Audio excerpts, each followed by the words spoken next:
associations have obscured what is specific to the weird and the eerie. The weird came into focus for me around a decade ago as the result of 2 symposia on the work of H.P. Lovecraft at Goldsmiths, University of London, while the eerie became the major subject of On Vanishing Land, the 2013 audio essay I produced in collaboration with Justin Barton. Appropriately, the eerie crept upon Justin and me. It had not been our original focus, but by the end of the project we found that much of the music, film and fiction that had always haunted us possessed the quality of the eerie. What the weird and the eerie have in common is a preoccupation with the strange. The strange, not the horrific. The allure of the weird and the eerie possess is not captured by the idea that we enjoy what scares us. It has rather to do with a fascination for the outside, for that which lies beyond standard perception, cognition and experience. This fascination usually involves a certain apprehension, perhaps even dread, but it would be wrong to say that the weird and the eerie are necessarily terrifying. I am not here claiming that the outside is always beneficent. There are more than enough terrors to be found there, but such terrors are not all there is to the outside. Perhaps my delay in coming round to the weird and the eerie had to do with the spell cast by Freud's concept of the unheimlich. As is well known, the unheimlich has been inadequately translated into English as the uncanny. The word which better captures Freud's sense of the term is the unhomely. The unheimlich is often equated with the weird and the eerie.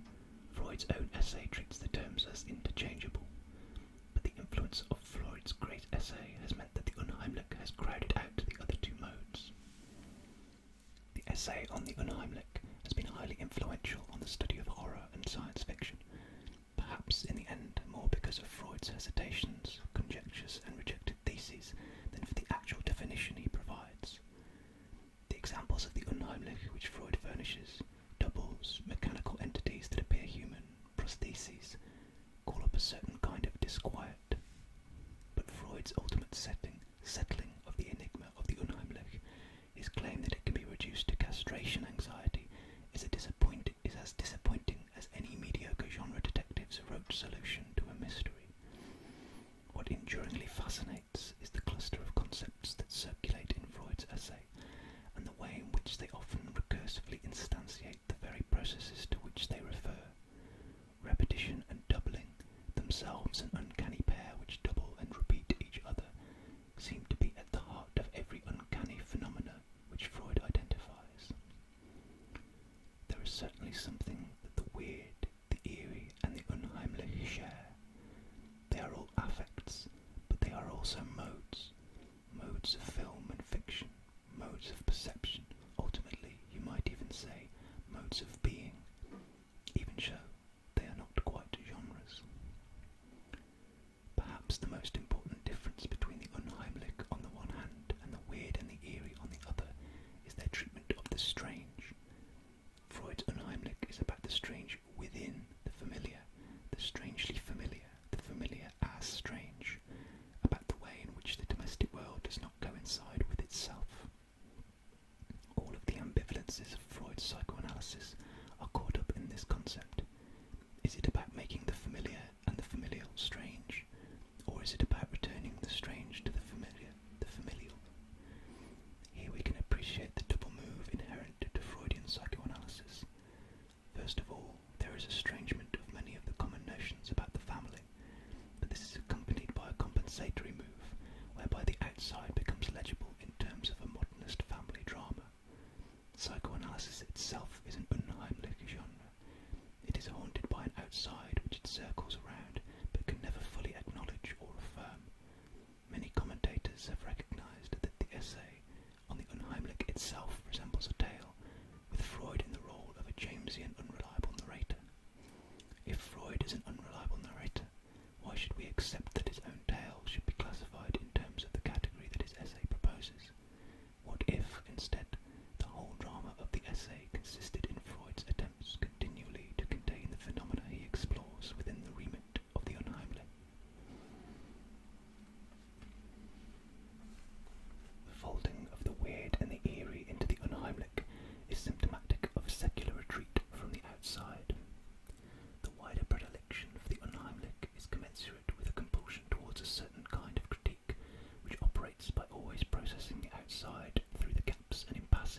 inside. The weird and the eerie make the opposite move. They allow us to see the inside from the perspective of the outside. As we shall see, the weird is that which does not belong. The weird brings the familiar something which ordinarily lies beyond it, and which cannot be reconciled with the homely, even as its negation. The form that is perhaps most appropriate to the weird is montage, the conjoining of two or more things which do not belong together. Hence the predilection within surrealism for the weird, which understood the unconscious as a montage machine, a generator of weird juxtapositions. Hence also the reason that Jacques Lacan, rising to the challenge posed by surrealism and the rest of aesthetic modernism, could move towards a weird psychoanalysis, in which the death drive, dreams and the unconscious become untethered from any naturalization or sense of homeliness. At first glance, the eerie might seem to be closer to the unheimlich than to the weird. Yet like the weird, the eerie is also fundamentally to do with the outside, and here we can understand the outside in a straightforwardly empirical as well as a more abstract transcendental sense. A sense of the eerie seldom clings to enclosed and inhabited domestic spaces. We find the eerie more readily in landscapes partially emptied of the human. What happened to produce these ruins, this disappearance? What kind of entity was involved? What kind of thing was it that emitted such an eerie cry? As we can see from these examples, the eerie is fundamentally tied up with questions of agency. What kind of agent is acting here? Is there an agent at all? These questions can be posed in a psychoanalytical register, but if we are not who we think we are, what are we? But they also apply to the forces governing capitalist society. Capital is at every level an eerie entity, conjured out of nothing. Capital nevertheless exerts more influence than any allegedly substantial entity. The metaphysical scandal of capital brings us to the broader question of the agency of the immaterial and the inanimate. The agency of minerals and landscape for authors like Nigel Neal and Alan Garner, and the way that we ourselves are caught up in the rhythms, pulsions and patternings of non-human forces. There is no inside except as the folding of the outside. The mirror cracks. I am an other. I always was. The shudder here is the shudder of the eerie, not of the unheimlich. One extraordinary example of the displacement of the unheimlich by the eerie is D.M. Thomas's novel, The White Hotel. The novel, first of all, seems to be about a simulated case study of a fictional patient of Freud's, Anna G. The poem by Anna G, which begins the novel, seems at first sight to be saturated with erotic hysteria, as Thomas's Freud proposes in the case history which he writes. Freud's reading threatens to dissipate the uneiric atmosphere of Anna G's poem, and also establish to a direction of explanation. From the present to the past, from the outside to the inside. Yet it turns out that the seeming eroticism is itself an obfuscation, and a deflection from the poem's most intense referent, which is to be found not in Anna G's past but in her future, her death at the massacre at Babi Yar in 1941. The problems of foresight and fate here bring us to the eerie in a disturbing form. Yet fate might be said to belong to the weird as well as to the eerie. The soothsaying witches in Macbeth, after all, are known as the Weird Sisters, and one of the archaic meanings of weird is fate. The concept of fate is weird in that it implies twisted forms of time and causality that are alien to ordinary perception, but it is also eerie in that it raises questions about agency. Who or what is the entity that has woven fate?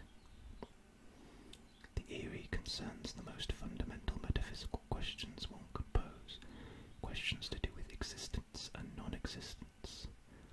Why is there something here when there should be nothing? Why is there nothing here when there should be something? The unseeing eyes of the dead, the bewildered eyes of an amnesiac, these provoke a sense of the eerie just as surely as an abandoned village or a stone circle do.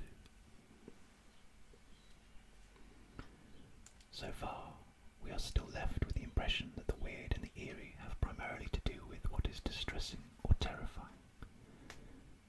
end these preliminary remarks by pointing to examples of the weird and the eerie that produce a different set of affects.